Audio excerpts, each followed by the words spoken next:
Baik pelajar, akhirnya kita sampai kepada tajuk yang terakhir bagi bab 8.3, iaitu bagaimanakah anda menyelesaikan masalah. So, kita nak selesaikan masalah yang berkaitan dengan tajuk apa? Jom kita tengok sama-sama standard pembelajaran ni. Okay, pada akhir pembelajaran kita dapat menyelesaikan masalah yang melibatkan sudut yang berkaitan dengan garis selari dan garis rentas lintang. Ini dia. Ini yang kita belajar dalam 8.3 ABCD. Ingat lagi tak ni? Okay, jom. Kita sama-sama buat sikit revisi. Tadi saya dah buat sikit tapi sekarang saya nak buat yang jelas sikit lah. Okay, so kita ada garisan yang selari. Okay, garisan selari boleh diwakili dengan sepasang garis yang kita buat anak panah yang sama. Okay. Lepas tu kita ada satu garis rentas lintang. Garis rentas lintang dia boleh menegak, dia boleh sengit macam ni. Okey, tak kisah ya. Asalkan garis itu dia, ingat lagi tak apa garis rentas lintang tu apa? Garis yang bersilang dengan dua atau lebih daripada dua garis lurus pelajar. Okey, so ini dia. Kita ada garis selari dengan garis rentas lintang. Okey, so sudut pertama yang kita belajar dalam bab 8.3 ni, sudut sepadan. Sudut A dengan sudut B adalah sama. Sudut A sama dengan sudut B. Okey, lepas tu katakan ini sudut C. So sudut C sama dengan sudut D. Sudut C sama dengan sudut D. Kita buat sikit revisi ya pelajar. So ini kita namakan sebagai sudut sepadan. Okay, so ingat sudut sepadan dia ada kaitan dengan bentuk F. Okay, dan wajib yang garis melintang, kedua-dua garis melintang F tu wajib adalah selari. Okay, F itu tak semestinya bentuk F yang kita biasa tengok, yang biasa jumpa. F dia boleh bentuk macam ni. Ataupun F dia boleh bentuk macam ni. Tak kisah F dia bentuk macam mana. Asalkan kita dapat bentuk satu F. Okay, so kita boleh kita boleh apply, kita boleh aplikasikan sudut sepadan pada garis yang selari dengan garis rentas lintang ini. Ini adalah sudut sepadan. Okay, ini adalah sudut yang pertama. Okay, untuk sudut yang kedua pula, kita ada sudut. Saya rasa baik saya buat garis dulu Ini sudut yang kedua. Lepas tu nanti ada sudut yang ketiga.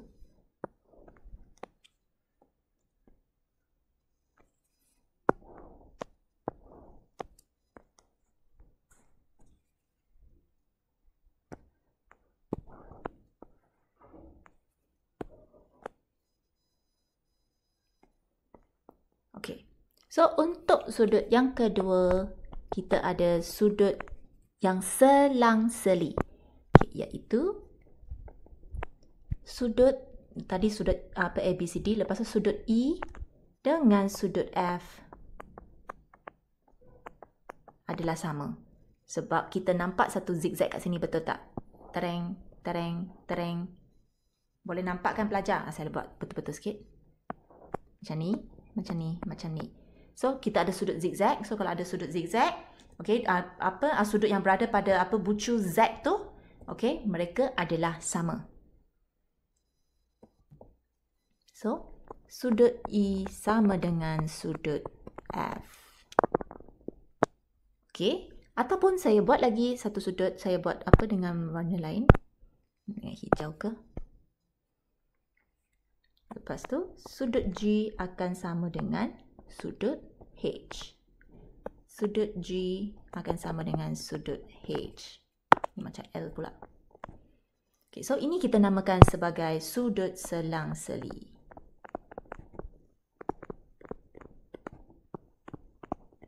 Okay, sebab di sini kita nampak zigzag, betul. Okay, so yang tadi EF pun saya dah tunjuk zigzag dia.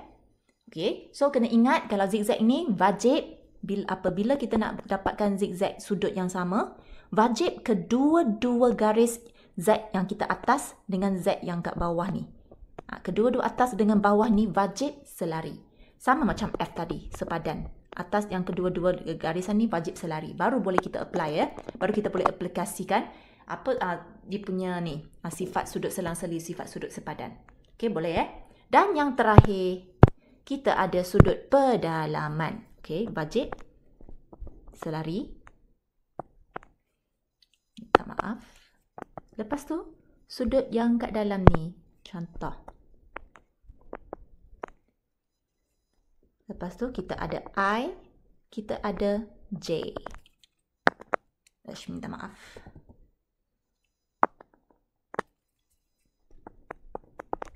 So, sudut I tambah sudut J, kita akan dapat 180 darjah. Okey, boleh pelajar? Lepas tu, saya buat lagi. Sudut K dengan sudut M. Sudut K dengan sudut M. Kalau saya tambahkan, dapat 180 juga. So, ini kita namakan sebagai sudut pedalaman. Hasil tambah sudut pedalaman adalah 180 belajar. So, untuk soalan yang berkaitan kalau dengan garis selari dengan garis rentas lintang. Okey, untuk sudut kita wajib kaitkan dengan ketiga-tiga jenis sudut ni. Sepadan, selang-seli dengan yang pedalaman. So, ini awak kena ingat. Okey. So, untuk soalan contoh ke-15, jom kita tengok sama-sama. Dalam rajah di sebelah, POT, QOU, PQR dan VOR ialah garis lurus. A. Cari nilai X. So, kita buat soalan A dulu Nak cari nilai X, kita perlu telitikan rajah yang diberi dulu So, saya dah besarkan. Okay, jom kita tengok sama-sama. Okay, dalam rajah ini, kita boleh nampak ada garis yang beranak panah, betul. Kalau ada garis yang beranak panah, kita perlu kaitkan dengan garis selari. Okey, jom kita kenal pasti dulu So, untuk di sini kita boleh nampak PQR adalah selari dengan OS. Sebab mereka masing-masing mempunyai satu anak panah. So, PQR selari dengan OS. Okey, lepas tu kita nampak lagi PV. Okey, dia ada dua anak panah. Dia selari dengan QOU. So, ini adalah pasangan garis selari yang satu lagi. So, untuk gambar rajah ini, kita dah boleh tahu bahawa ada dua pasang garis yang selari, iaitu pasangan PQR dengan OS dan pasangan PV dengan QOU. Okey, boleh Kalau nampak ada garisan selari, sila kaitkan dengan sudut sepadan, sudut selang-seli ataupun sudut pedalaman. Please pelajar kena ingat sebab ini dapat menolong kita untuk menjawab soalan. Okay, so mari kita tengok sama-sama kita nak cari nilai X. So, kalau kita tengok di sini, kita nampak X berada pada garis selari yang ada satu anak panah. So, sekarang saya cuba kaitkan dengan satu lagi pasangan dia, pasangan yang selari dengan dia, iaitu PQR ni. Okay. So, di sini saya boleh nampak ada satu garis rentas lintang, iaitu QO ni lah. Dan saya dah boleh nampak satu bentuk zigzag kat sini. Saya dah nampak dah. Okay, so, di sini saya boleh nampak dan saya dah boleh tahu bahawa sudut PQO iaitu 110 darjah ini adalah sama dengan sudut QOS. Sudut QOS di sini. Okay, sudut QOS berada pada ni. Ini dia. Saya guna pen merah. So, ini adalah sudut QOS. Okay, so ini adalah 110. Sebab ini sudut zigzag, pelajar, sudut selang-seli. Okay, so saya catat di sini dulu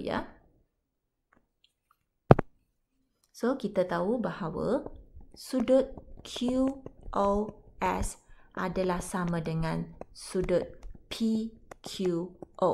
Sebab ini adalah sudut selang-seli iaitu 110 darjah. Ini yang first kita tahu. Sebab ini adalah sudut selang-seli, zigzag. Selang-seli.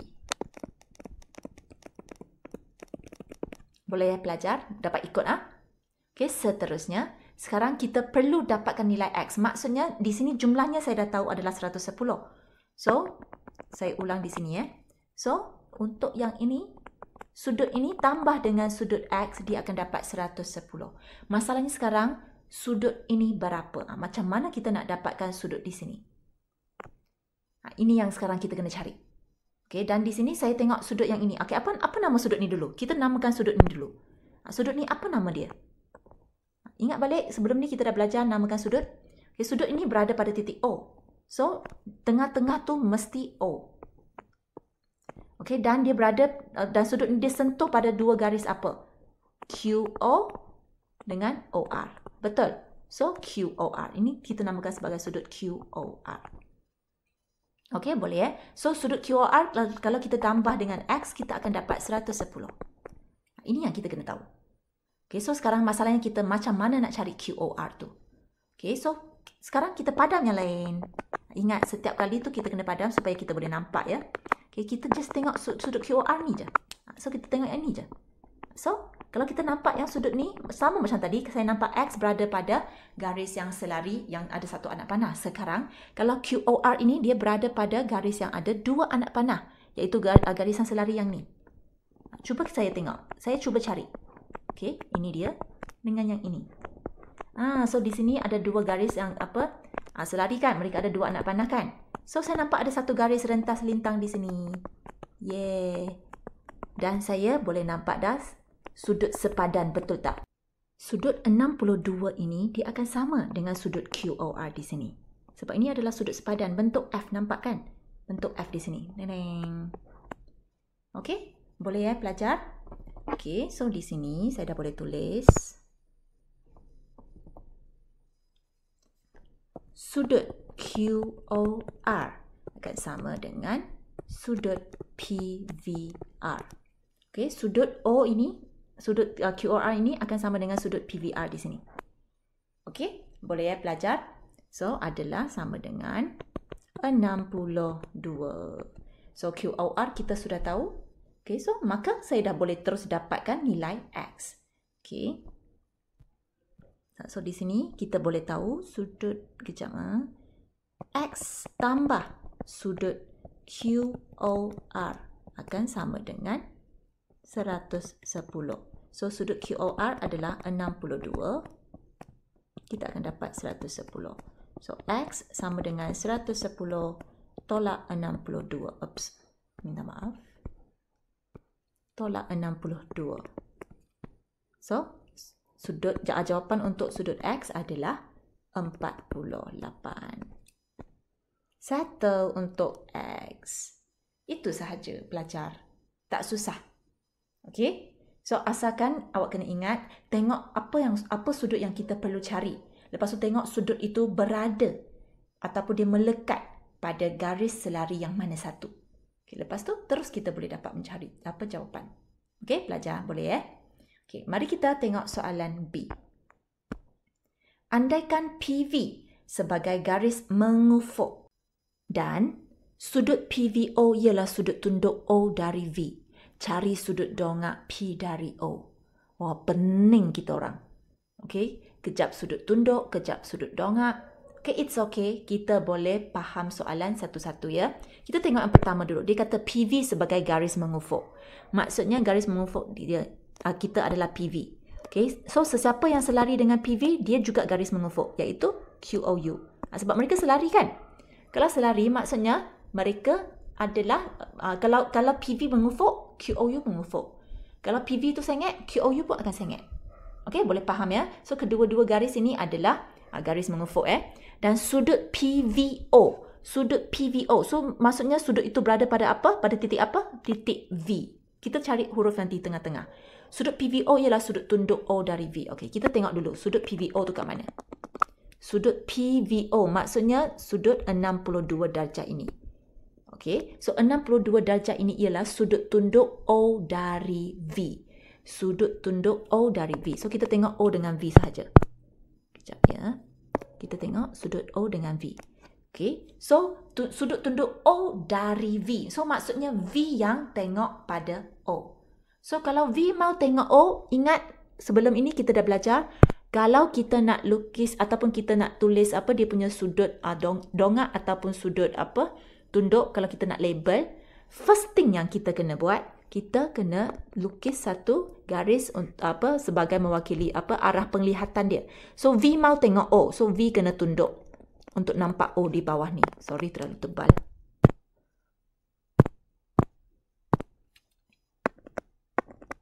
So V perlu tunduk untuk nampak O di bawah ni.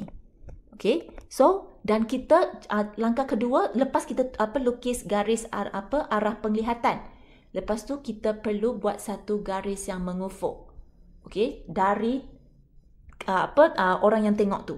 So, kalau sini V yang tengok O, so dari V kita perlu buat satu garis yang mengufuk. Okey, supaya lepas tu kita dah sampai ke O, kita terus buat satu garis yang turun. So, ini adalah sudut tunduk. Boleh ya pelajar? So, ini 9. Ingat, sentiasa perlu serenjang. Okey? Boleh ya pelajar? So, 62 adalah sudut tunduk. So, maksudnya ini sebenarnya dia tak ada apa-apa. Dia just bagi tahu kita je. 62 tu, darjah tu sebenarnya adalah sudut tunduk O dari V. Itu je. Okey? Boleh ya? So, sekarang saya padam balik. Saya tak nak awak confuse. Cari sudut dongak P dari O. Okey, sekarang kita nak tengok P dengan O saja. O di sini, P di sini.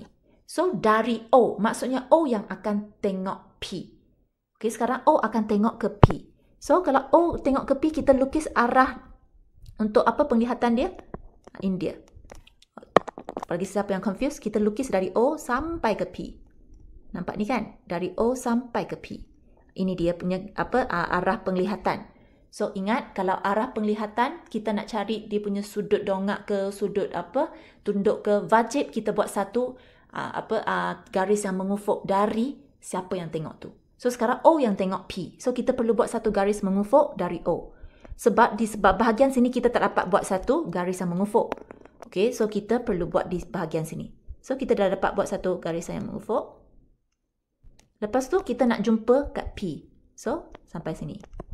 Sini berserenjang 90 darjah. So, mana kita punya sudut dongak? Ingat sudut dongak tu berada pada orang yang tengok tu.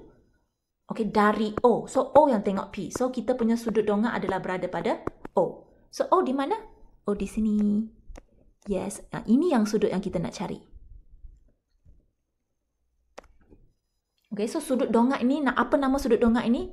POQ. Sudut dongak ini nama dia sebagai POQ. Ini dia. POQ. Ini sudut dongak yang kita nak cari. Sekarang pelajar dah boleh dapat tangkap apa yang saya cakap ya pelajar. Okey. So saya harap korang boleh dapat ikut Kalau sesiapa yang tak dapat ikut, awak ulang balik video yang saya tunjuk ni. Okay, so sekarang saya dah label di sini. Ini yang kita nak cari. So sudut dongak dari P dari O tu maksudnya kita nak cari sudut POQ. Baik, nak cari sudut POQ, kita ulang balik langkah yang macam tadi kita nak cari sudut X tu. So, first step, kita perlu tengok, POQ ini berada pada garis selari yang mana satu. Okay, so saya dah dapati bahawa sudut POQ ni dia berada pada QOU. Okay, garisan QOU ni pula selari dengan PV. So, di sini saya dapat nampak satu garis rentas lintang. Tereng. Okay, ini dia garis rentas lintang saya. Dan saya boleh nampak bahawa saya boleh kaitkan dengan sudut pedalaman. Nampak kan? Okay, so sudut pedalaman apa sifat dia? Jumlah sudut pedalaman ini pada kedua-dua pucuk ini akan sama dengan 180. Okay, so sudut POQ dengan sudut 75 ni, ini sudut dia. Okay, tambah dengan 62, kita akan dapat 180. Okay, so sebelum tu, kita kena catat dulu. Okay, so apa nama sudut di sini? Yang ni. Okay, nama sudut ni apa? So, kita tengok garisan apa yang dia berada pada. Okay, so ini sudut QOV. Okay, so kita boleh tulis sudut QOV. Okay, sebenarnya adalah gabungan daripada sudut POQ dengan 75 darjah. Ini yang kita kena tahu. Okay, so sudut di sini adalah POQ tambah dengan 75. So, ditambah dengan 75, kita akan dapat sudut QOV ni. QOV tu di mana? Ini dia. QOV di sini. Saya nak biar awak nampak jelas So, QOV. Okay, so sudut ini, QOV ni, adalah hasil tambah sudut POQ dengan 75 darjah. Okay, ini yang saya nak awak tahu ya.